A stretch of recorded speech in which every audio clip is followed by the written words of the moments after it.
wabarakatuh. Perkenalkan, nama saya Minsa Mustika Putri, NPM A1D020014 dari kelas 1B Pendidikan Biologi.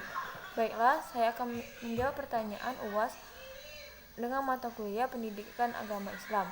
Nah, pertanyaan yang pertama adalah jelaskan bagaimana konsep ketuhanan dalam Islam dan perbandingan dengan konsep ketuhanan menurut agama selain Islam. Konsep ketuhanan dalam Islam ada 3, yaitu Islam, iman, dan ihsan. Islam berasal dari kata dasar salama dalam bahasa Arab yang berarti selamat atau damai. Kata Islam juga bisa ditarik dari kata dasar aslama yang berarti menyerahkan diri. Artinya, Islam mengajarkan kepada pemeluknya untuk tunduk dan berserah diri pada kebenaran yang datang dari Allah Subhanahu wa taala. Rukun Islam ada 5, yaitu mengucapkan 2 kalimat syahadat yang berarti bersaksi bahwa tiada Tuhan selain Allah. Yang kedua, melaksanakan sholat, yaitu mendirikan sholat adalah melaksanakan secara kontinu dengan waktu yang telah ditentukan dengan syarat serta rukunnya. Yang ketiga adalah membayar zakat. Menurut syara adalah pemberian tertentu dari harta tertentu dari orang tertentu pula menurut syarat-syarat yang telah ditentukan. Yang keempat adalah berpuasa di bulan Ramadan. Puasa di bulan Ramadan adalah bulan yang paling mulia. Puasa diwajibkan oleh Allah Subhanahu wa taala kepada orang yang sanggup melaksanakannya, dan bagi orang yang tidak sanggup untuk menjalankannya bisa digantikan dengan membayar fidyah, misalnya saja bagi orang yang sedang sakit atau menular. Yang kelima adalah naik haji apabila mampu. Haji merupakan kewajiban yang telah ditentukan dan wajib diikuti oleh setiap muslim, mu'alaf, merdeka dan sanggup menunaikannya. Yang ke-B adalah iman. Iman adalah kepercayaan hati kita pada yang telah difirmankan Allah Subhanahu wa taala kepada Nabi Muhammad SAW dan disabdakan Nabi Muhammad SAW itu sendiri. Rukun iman ada 6, yaitu beriman kepada Allah, artinya kita meyakini adanya Allah dan tiada Tuhan selain Allah. Yang kedua adalah beriman kepada malaikat-malaikat Allah. Kita yakin bahwa malaikat adalah hamba yang selalu patuh terhadap perintah Allah Subhanahu wa taala. Yang ketiga adalah beriman kepada kitab-kitab Allah. Kita yakin bahwa Allah telah menurunkan Taurat kepada Musa, Zabur kepada Daud, Injil kepada Isa, dan Al-Quran kepada Nabi Muhammad. Namun kita harus yakin bahwa setiap kitab-kitab suci tersebut telah dirubah manusia, sehingga Allah telah menurunkan Al-Quran dan dijaga kesuciannya sebagai pedoman hingga hari kiamat. Yang keempat adalah beriman kepada nabi dan rasul-rasul. Nabi dan rasul merupakan manusia yang terbaik yang dipantaskan jadi suri teladan bagi kehidupan manusia oleh Allah Subhanahu wa taala untuk menyerukan kepada manusia ke jalan Allah Subhanahu wa taala. Yang wajib kita imani nabi dan rasul ada 25 nabi dan rasul yang disebutkan dalam Al-Quran. Yang kelima adalah beriman kepada hari akhir. Kita harus yakin bahwa dunia ini bersifat fana. Suatu saat pasti akan datang hari kiamat. Pada saat itulah manusia akan dihisab. Orang-orang yang beriman dan beramal saleh akan masuk ke dalam surga, sedangkan orang-orang yang kafir akan masuk ke dalam neraka. Yang terakhir adalah beriman kepada qada dan qadar, yang baik maupun yang buruk. Meski manusia wajib berusaha dan berdoa, namun apapun hasilnya kita harus menerima dan bersyukurnya sebagai takdir dari Allah Subhanahu wa taala. Yang terakhir adalah ihsan. Ihsan menurut kamu berasal dari kata asma sini ihsan, berarti berbuat baik, bagus, kebajikan dan saleh. Ihsan tidak menjalankan perintahnya saja, tetapi juga menjauhi larangannya, melainkan berusaha bagaimana amal perbuatan bisa bernilai positif. Ihsan meliputi 3 aspek. Yang pertama adalah ibadah, yang kedua adalah muamalah, dan yang ketiga adalah akhlak. Pada dasarnya, konsep ketuhanan dalam Islam menuju titik temu bahwa Tuhan merupakan suatu zat yang menjadi tuan akhir atau penting dalam kehidupan, yang berperan dalam kehidupan manusia. Karakteristik yang membedakan antara konsep ketuhanan dalam Islam dengan agama lain selain Islam adalah terletak dalam lapangan eksoterisnya atau syariatnya yang berisikan tentang cara mereka beribadah. Misalnya saja Islam yang diwujudkan dalam rukun Islam, rukun iman dan ihsan, sedangkan agama Kristen diwujudkan dalam konsep trinitis. Dan berbeda pula lagi dengan agama Buddha yang dikonsepkan dalam Sang Buddha Gautama. Pertanyaan yang kedua adalah jelaskan apakah istilah manusia dalam Al-Quran dan bagaimana fungsi dan kedudukan dalam Islam. Ketika bicara tentang manusia, Al-Quran menyebutnya dengan beberapa sebutan. Di antaranya adalah Bani Adam, Bashar, Al-Isyan, An-Nas, dan Ins. Kata Ins merupakan kata dasar bagi kata insan dan kata nas, yang menurut satu pendapat dianggap berasal dari kata unas yang kemudian hamzahnya dibuang atau merupakan bentuk jamak dari kata insan. Secara umum, makna kata insan itu definisi berkisar dua kata. Yang pertama itu lawan dari kata liar, yang berarti jinak, dan kedua memperlihatkan dan diperlihatkan atau ditempatkan.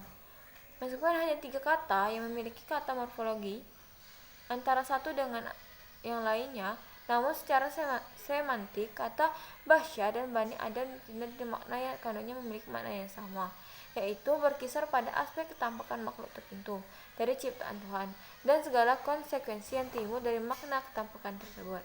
Kata Bashar muncul dalam surah Makkiyah dan Madaniyah. Dalam surah Madaniyah, erat kaitannya dalam ciptaan manusia dan nabi, rasul, dan tidak mungkin Bashar untuk berkomunikasi secara langsung dengan Allah Subhanahu wa taala. Sedangkan dalam surat Madaniyah berkaitan dengan Bashar, para rasul, orang-orang Yahudi dan Nasrani, serta ketidakmungkinan Bashar dalam konteks Nabi Isa yang mengaku sebagai Tuhan dan diberi kita dan kenabian.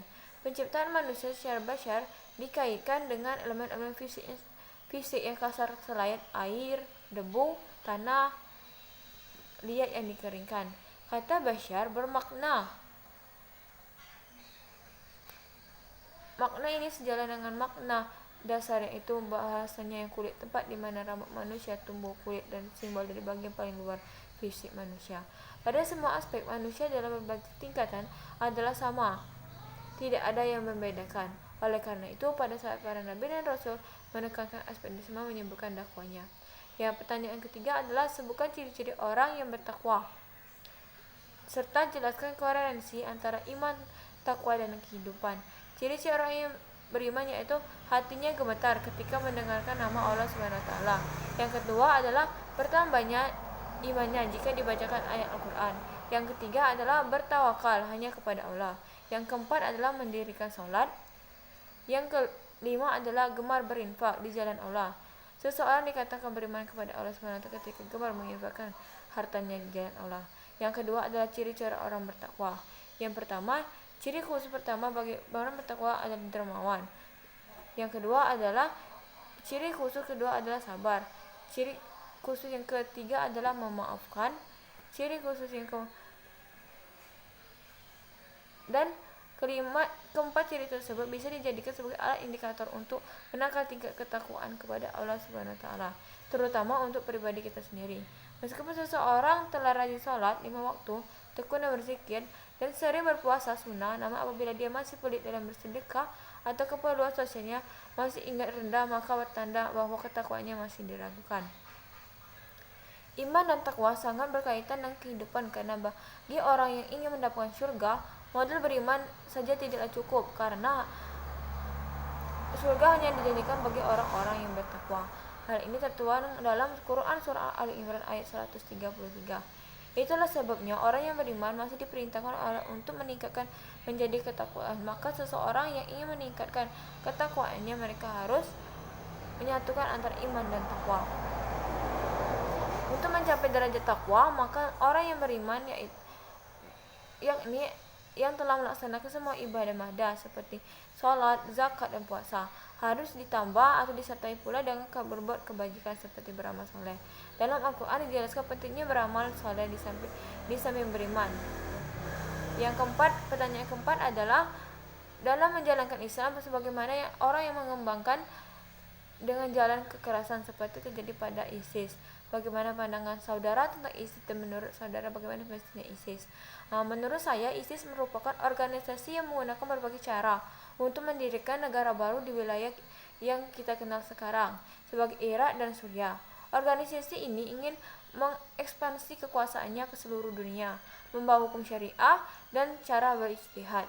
ISIS merupakan suatu gerakan yang tidak mempresentasikan agama Islam, karena dalam menjalankan kegiatannya menggunakan tindak kekerasan seperti membunuh, radikalisme, dan aksi terorisme yang menimbulkan ketakutan dan mengancam jiwa manusia. Islam seharusnya dikembangkan dengan menyeimbangkan intelektual dan spiritual. Nah, kecerdasan itulah yang kemampuan untuk mendengar suara hati nurani berbagai manusia, memahami siapa jati diri dan suara hati fitrah yang terdalam. Sedangkan kecerdasan spiritual itu adalah kemampuan untuk mendengarkan suara hati nurani yang dalam berbagai seseorang manusia dan memahami siapa jati diri dan suara hati fitrah yang terdalam. Dan pertanyaan yang terakhir adalah sebutkan 5 sifat Nabi dan bagaimana sifat tersebut dalam mempengaruhi sifat saudara dalam menjalani hidup saudara.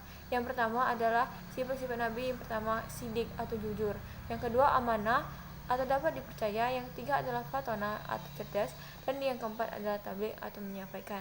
Maka dengan adanya sifat-sifat yang dimiliki oleh seorang nabi itu harusnya bisa dijadikan penuntun khususnya bagi diri saya sendiri untuk menjalani hidup sesuai dengan sifat nabi, yang bisa membuat kita mendapatkan pahala dan menuntun kita menuju ke dalam surga. Sebagai contoh, salah satunya adalah sifat sidik atau jujur, yang merupakan salah satu ciri orang yang munafik. Dan bagi orang yang tidak munafik mempunyai sifat-sifat yang dimiliki oleh Nabi bisa membuat seseorang untuk mendapatkan surganya Allah Subhanahu wa taala. Baiklah, mungkin itu saja yang dapat saya sampaikan atau yang dapat saya jawab dari pertanyaan ini. Mohon maaf apabila ada kesalahan. Saya akhiri. Wassalamualaikum warahmatullahi wabarakatuh.